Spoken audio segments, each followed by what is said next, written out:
શ્રીનાથજીનો જે પાટોત્સવ છે આ ફાગણ સુદ સાતમનો, બરોબર? સુદ હાજી હાજી હાજી. હા, તો એ પાટોત્સવ જે છે કયા સંદર્ભમાં, એટલે ઠાકોરજી ગિરિરાજજી પર બિરાજ્યા? નહીં નહીં, આવું છે. શ્રીનાથજીના પાટોત્સવમાં આપણા ત્યાં બે બે પાટોત્સવ આવે છે. એટલે આપણા ત્યાં એક જે પાટોત્સવ છે દ્વિતીય પાઠ કરીને પણ આપણે ડોલોત્સવ પછી દ્વિતીય પાઠ કહીએ છીએ. તો એ કયા અર્થમાં છે કે શ્રીનાથજી ગિરિરાજજી પર બિરાજ્યા પાટે કે નાથ દ્વારા બિરાજ્યા, એના કરતા પણ એ વિષય છે કે અત્યારે જે પાટોત્સવ છે એટલે જે આ ફાગણ સુદ સાતમનો, એ તો શ્રીજી બાવા ગિરિરાજજી ઉપર બિરાજ્યા એનો પાટોત્સવ છે. પણ જે દ્વિતીય પાઠ છે એ પ્રભુ પોતે નીચે પધારે છે. અને નીચે ઇન ધ સેન્સ કે પોતાની ભગવત્તામાંથી સખ્ય ભક્તિના ભાવમાં પ્રભુ પોતે પધારે છે. એટલે પોતાના વ્રજ ભક્તોને ભગવાન સખ્ય ભક્તિનું દાન કરવા માટે એમના સખા બની જાય છે. જનરલી કોઈ દાસ, કોઈ સેવક, કોઈ ગુલામ, કોઈ શિષ્ય, કોઈ નોકર, આવા કોઈ પણ પ્રકારના વ્યક્તિ એ પોતાના માલિક, ગુરુ, ભગવાન, સ્વામી એના ગાલ પર હાથ ન લગાવી શકે. એની લિમિટ ચરણ સુધીની જ હોય. દાસ એ હાથ જોડીને જ ઉભો રહે. તમે પ્રહલાદજીને જુઓ કે, અને એટલે જ તો દાસ માટે કિંકર શબ્દ પ્રયોગ કર્યો છે. કિંગ કરોમી, કિંગ કરોમી, કિંગ કરોમી ઇતિ યહ સદૈવ ચિંતયતિ સ કિંકરઃ. જે વારે વારે એક જ ચિંતન કરતો હોય, હું શું કરું, હું શું કરું જેનાથી મારા પ્રભુ પ્રસન્ન થાય, મારા સ્વામી ખુશ રહે, હું શું એવું કરું, તો એ જે કિમ કરોમી, કિંગ કરોમી એટલે અને સતત એને કરવાનું જ મન થાય કે લા હું કંઈક એવું કાર્ય કરું, આ કાર્ય કરું, નવરો ના બેઠે. એટલે ભગવાનને કંઈક કરવું ન પડે, મારા સ્વામીને કરવું ન પડે, એમને શ્રમ ન લેવો પડે. જેમ હનુમાનજીએ ચૂટકી વગાડવા જેટલો શ્રમ પણ પોતાના માલિકને રામચંદ્રજીને નહીં આપ્યો. કે બગાસું આવે ને ચપટી તો માણસ જાતે જ વગાડે, પણ શ્રી હનુમાનજી કે હું દાસ કેવો, એટલે હું ચપટી વગાડીશ. તો આવું ભાવ જેનો હોય એટલે એ વ્યક્તિ ગાલે થોડી હાથ લગાવે. અને શ્રી હનુમાનજી એટલે જ તો રામાયણમાં આ લીલાનું વર્ણન છે કે શ્રી રામચંદ્રજીનું મુખારવિંદ ખુલ્લું રહી ગયું. કેમ ખુલ્લું રહી ગયું?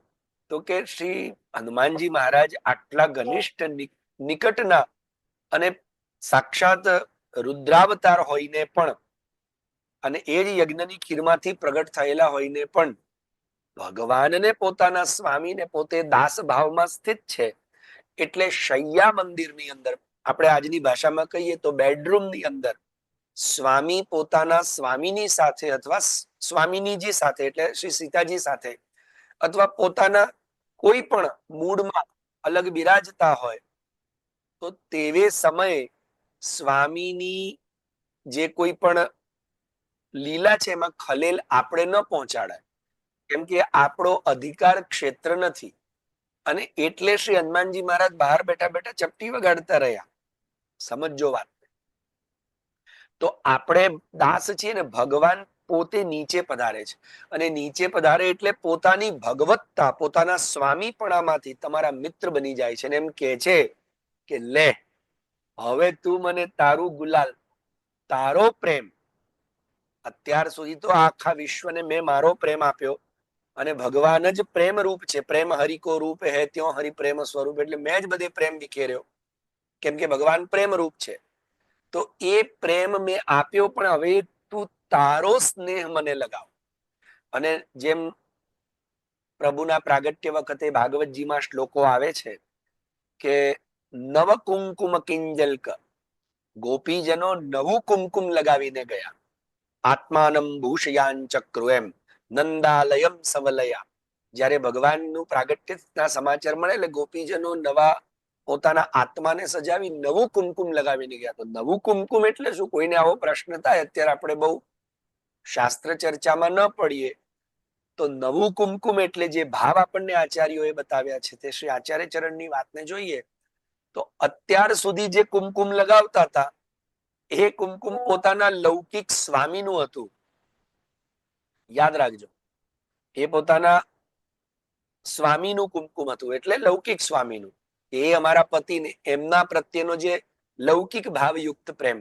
પણ હવે જેવા પ્રભુ પ્રગટ થયા એટલે પોતાના સ્વરૂપનું પણ જ્ઞાન થયું, પ્રભુના સ્વરૂપનું ભાન થયું, અને તેટલે એમણે નવું કુમકુમ એટલે હવે આ અલૌકિક સ્નેહ રૂપી કુમકુમ, અને હવે કૃષ્ણ જ અમારા સ્વામી છે. એટલે અત્યાર સુધી દહીં દૂધ વેચવા માટે ને લૌકિકમાં બાળકો માટે રાખતા, પણ હવે કૃષ્ણ માટે દહીં દૂધ ઘી માખણ રાખે છે અને સવારના પોરમાં પહોંચી જાય છે નંદાલય. તો આ ભાવ છે. એટલે ભગવાન જયારે નીચે પધારે છે ને પોતાની ભગવત્તામાંથી, એટલે સખ્ય ભક્તિનું દાન કરીને સખા બની જાય. તો એવી રીતે શ્રી ગોવર્ધન ધરણ શ્રી ગિરધરજીના ત્યાં હોળી ખેલવા પધાર્યા હતા. અને તે વખતે શ્રી ગિરધરજી એટલા સાથે બાળકો એક સાથે રહેતા સતગરામાં પધાર્યા હતા. શ્રીનાથજી સતગરામાં પધાર્યા હતા હોળી ખેલવા. તો બધા બાળકો એટલા પ્રસન્ન થયા, ઓહો, પહેલી વાર આવી રીતે શ્રીનાથજી સ્વયં. આને તો મિત્ર કહેવાય ને. મિત્ર એટલે શું? તમે ઇન્વિટેશન ની રાહ જુઓ, તમે કહો કે મને પ્રોપર બોલાવે, મને પ્રોપર ઇન્વિટેશન આવે અને મને પ્રોપર આમ રિસ્પેક્ટફુલી આમ બધી વ્યવસ્થા કરે, પછી હું વિચારું તેને મિત્રતા થોડી કહેવાય. મિત્ર તો કઈ ન બોલે પહેલા તમે એની ભાવના સમજીને એના માટે બધું કરો, એ મિત્ર. તો ભગવાન જયારે મિત્રતાના ભાવે આવે ત્યારે પછી કશું વિચારતા નથી.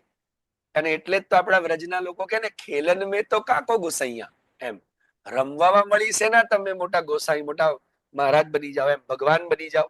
રમતી વખતે મિત્ર, બાકી પછી આપ અમારા માલિક ને અમે દાસ.